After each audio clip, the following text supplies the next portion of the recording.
What's up, everybody? Blue here at Blue Bears Games, and today's video we're going to be unboxing a Streets of New Capenna Commander, the Obscura Operation. And I know I'm 6 months late, but I was always told better late than never. I got a little busy, so I'm going to do it now, and then tomorrow I'll be doing an upgrade guide for it, akin to what I was doing last week when I started doing it a little differently than before. So let's rip this baby open and take a look. Who knows, maybe this will help somebody's decision later on if they want to buy it, or if they haven't bought it yet, which by now you probably should have. So obviously you get the inserts. I'll show you what everything is. They're new boxes that they have. I gotta be honest with you, I hate these boxes with a passion. They are terrible. They switched off the other boxes, and that was a bad decision. So, oh yeah, I forgot. I get a new Capenna Collector's Sample Booster. I forgot about those. So we got the divider, we've got the spin down life counter, and then we've got this, which is trash. It used to be a small playmat, but before we open this, we're going to open this, because I forgot all about this. These are a little hard to open. I rewatched the video that I made 6 months ago from the last one, and I saw I was struggling, so I didn't have that much of a problem today. So, are you ready? Let's see what we get. We get a couple cards in here, so let me throw this trash out, and then give you the surprise. So, obviously the Secret Lair, a Jetmer's Garden, which, not horrible, and a Lagla the Magpie foil, which doesn't really throw me one way or another, but it's nice to have the triomes or the trilands, whatever you want to call them. So, nice little inclusion. I bet you it doesn't even match the colors of this deck, because this is black, blue, and white. So, let's take a look. Let me open this bad boy up and see, and we'll get started on that. Let's go. I'm going to split the deck in half, because having a 100-card deck, it gets kind of wonky. So, now, normally, I have my decks ordered in a specific way. These are not ordered in a specific way. I may actually pause the video at some point in time and start just putting them in an order that I can read. So, all right, so Obscura, what is it? Obscura, I forget the name, Operation. The main commander that they want you to use, or wanted you to use, is Chemiz Obscura Oculus. It's a Cephalid Rogue for one of each of the colors and one colorless. It says whenever you attack, target attacking creature can't be blocked this turn, it connives. And then choose another attacking creature with a lesser power. That creature gains double strike until end of turn. So, connive, it means to... it says right here, have that creature draw. That creature allows you to draw a card, then discard a card. And if you discarded a non-land card, put a +1/+1 counter on that creature. Okay? So let me zoom in a little bit so you can see what I'm doing here. So with that being said, the deck here focused what it seems to be from what I was looking at before I opened it and taking a look. It looks to be connive. So you draw cards, discard cards in the graveyard, and then some graveyard recursion with the black, and the white's just here for removal. So that's what you're going to see here. I'm not going to read every card like usual. I'm going to just show you some of them, because these are wall of text cards. But, all right. Next one is Tivit, Seller of Secrets. So, just like the other one, it has 3 colors and then 3, just like the one I did last week. This one has Flying and Ward 3. And then it has Council's Dilemma. And it's hard to read these with the light flashing on them, so give me a second here. When it enters the battlefield or deals combat damage to a player, starting with you, each player votes for evidence or bribery. For each evidence vote, you investigate, which is to create a clue token. And for each bribery vote, create a treasure token. And then while voting, you may vote an additional time. Okay, so politics as usual here. All right, so those are the 2 that they chose for your main and your secondary commanders. Let's see what else they put in the deck. And you know what? I'm going to zoom out just a little bit. All right. Start off with an offer you can't refuse. Good little counter magic right there. Obscura Charm has 3 different abilities, reward recursion, countering an instant or sorcery, and destroying a creature or planeswalker with mana value, 3 or less. Storefront, it's the new style effects that they put in Streets of New Capenna. Swords to Plowshare is good removal. Daring Saboteur can become unblockable, and then when it deals combat damage, you may draw a card, and if you do, discard a card. Looter Ilkur has Shadow. Shadow is interesting if you haven't seen Shadow before. It just basically is like horsemanship, but with a different name. So it can't be blocked by creatures or block creatures that don't have Shadow. And then when it deals combat damage, draw a card, discard a card. So you can see the theme here. Draw a card, discard, recur from the graveyard, blah, blah, blah. I have a different idea for this deck, and I will tell you that in the upgrade section. Treasure Cruise. So putting things in your graveyard and then delving them out doesn't really go together. I don't get that. Whirler Rogue, so you can create tokens, Thopter tokens. Ink Fathom Witch, good card actually. That has Fear, it's a 2 to cast 1/1, and then each unblocked creature with base power and toughness, each unblocked creature has base power and toughness 4/1 until end of turn. So this will be key for my upgrade section. Mask of Riddles, you can read that. Deal combat damage to a player, draw a card, it equips the things, give it Fear, basically turns it into a Shadow Mage Infiltrator, which I think is in the deck. Arcane Signet, Azorius Signet, Commander Sphere, Dimir Signet, Felwar Stone, there's a lot of mana rocks in here. Orzhov Signet, Soul Ring, some protection with Swiftfoot Boots, Aerial Extortionist, Oh, I think we're into the rares now. All right, let's see. What does this do? This is a 5 to cast 4/3 flyer. When it enters the battlefield or deals combat damage to a player, exile up to one target non-land permanent for as long as that card remains exiled. Its owner may cast it, which is kind of awful. Whenever another player casts a spell from anywhere other than their hand, you draw a card, which is good. All right, Jailbreak. Return target permanent card in an opponent's graveyard to the battlefield under their control. Then when that permanent enters the battlefield, return up to one target permanent card with equal or lesser mana value from your graveyard to your battlefield. So, more graveyard recursion.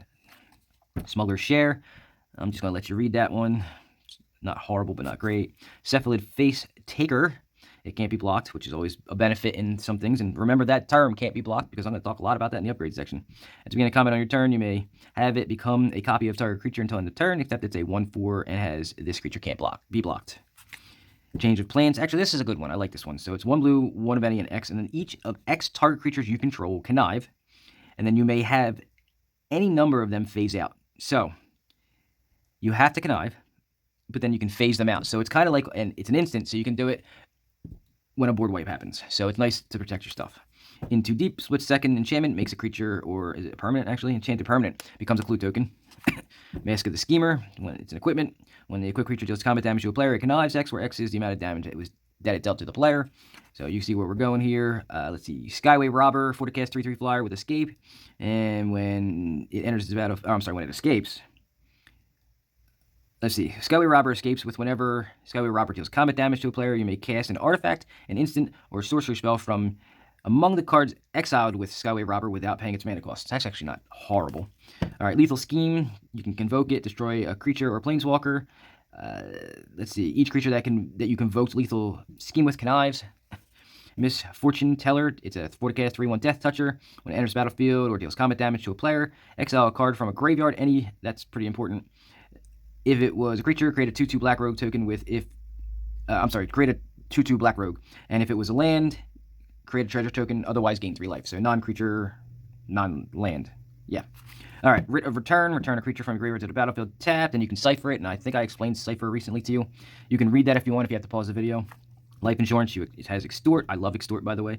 And then whenever a non-token creature you control dies, you lose 1 life and create a treasure token. Obscura Confluence, Wall of Text. I'll let you sit there and read that for a second. Got a lot of options you can do here, not too horrible.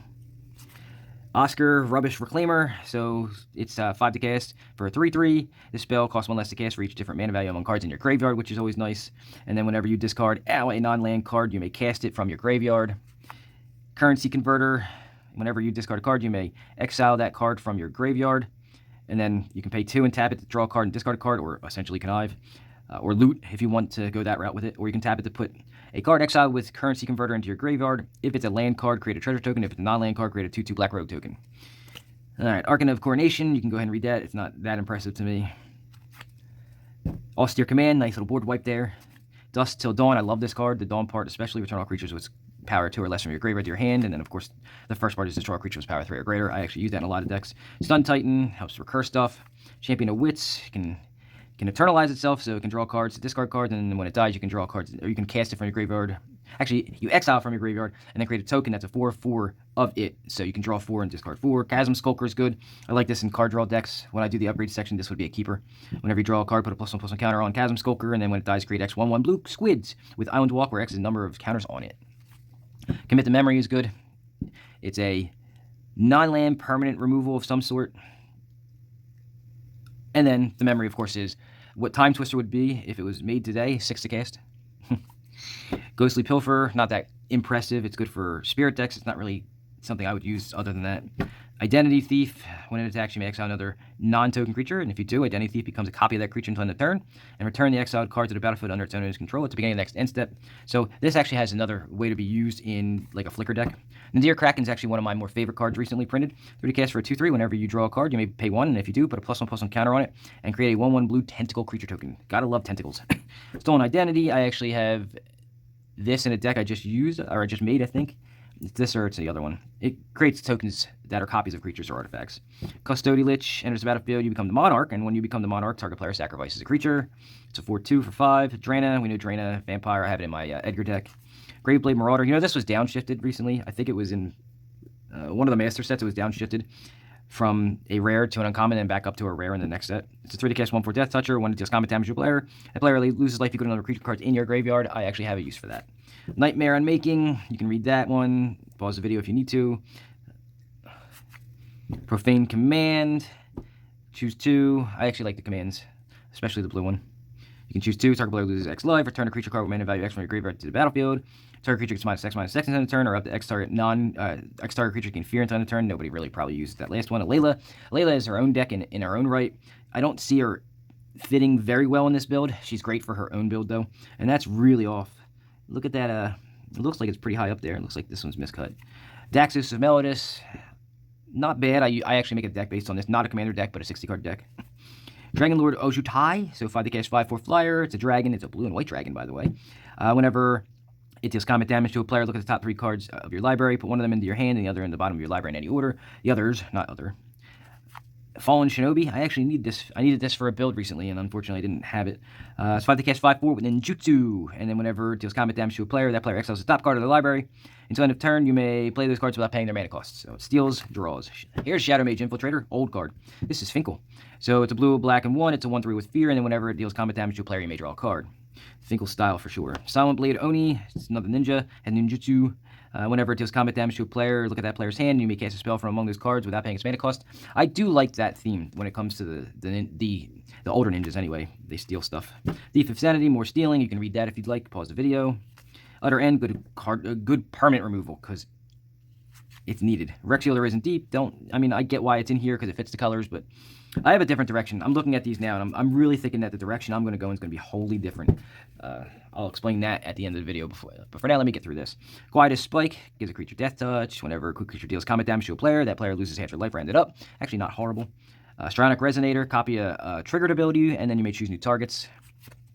The lands, they're going to have a bunch of lands in here. They're really like low-end rare lands, like Choke Estuary, Creeping Tar Pit. Not really low-end, but lower end. Exotic Orchard. This is the one that I actually care about. Feated Heath. I actually do like the filter lands that are like this. They were given to us in, I think it was Iconic Masters, or was it Modern Horizons 2? I don't remember. They were recently given to us, so I kind of like them.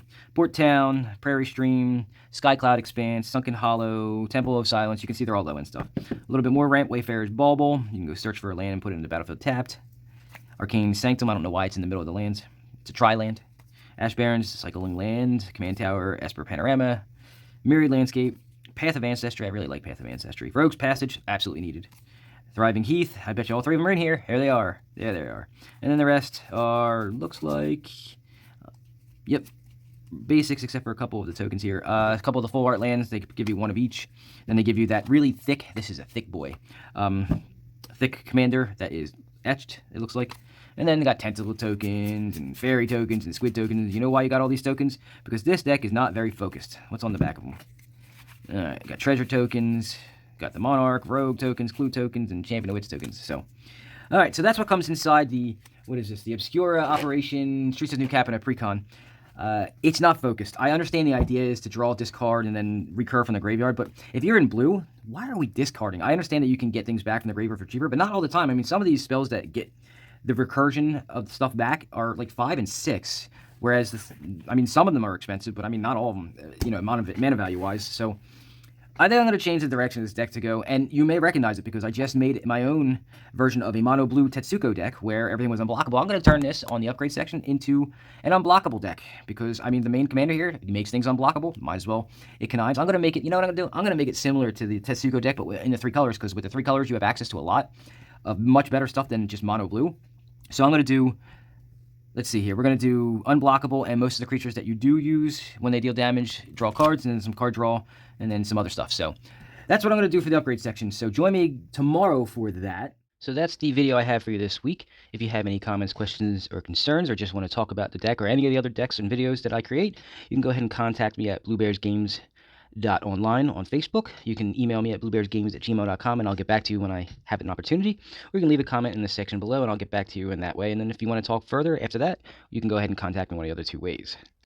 On top of that, if you're looking to help support the channel, there are a couple ways you can do so. The first way is actually just out of generosity. You can go ahead and do some donations to me. And the way you can do that is through PayPal at paypal.me/bluebearsgames, at Venmo at Bluebears Games, or through Cash App at $BluebearsGames.